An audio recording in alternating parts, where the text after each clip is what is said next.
Sanibonani bafethu. Sila esikhawini ika H noma ika J kuphi la? J2. Sisesikhawini usisi wethu uthando lwethu Ncube. Bengingazi ukuthi umkhaya wami.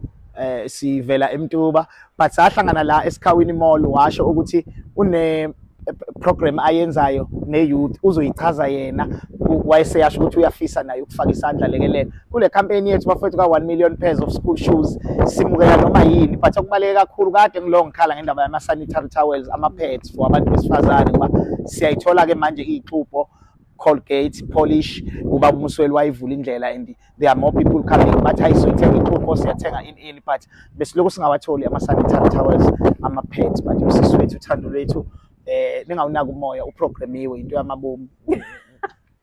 Sanibonani, igama lami uthando lwethu Ncube. I am 24 years old.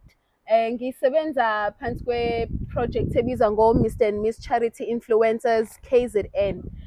Iba yi modeling project hlangana abantu abasha sinabafana amantombazane from the age of 4 years to 26 years.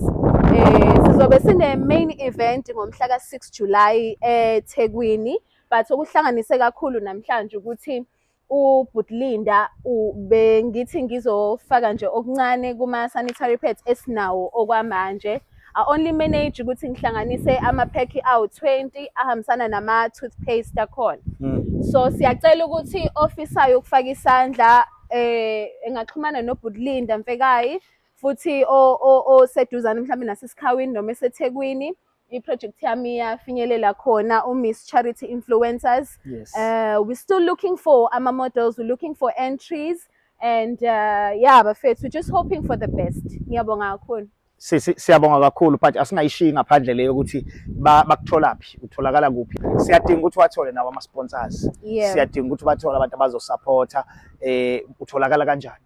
Okay, ngiyatholakala ku WhatsApp. Inamba yami WhatsApp hayi inamba yami efonelekayo u-063 157 9050 063 157 9050. Bese kuzothi on Facebook sine Facebook page yeproject ebizwa ngo Mr and Miss Charity Influencers. Bese ngiba ne personal account yami uthando lwethu Ncube. Yeah, ngiyabonga. Thank you. Siyabonga kakhulu sisi wami. Ngiyabonga kakhulu. Siyabonga. Kwande. Thank you. Thank you.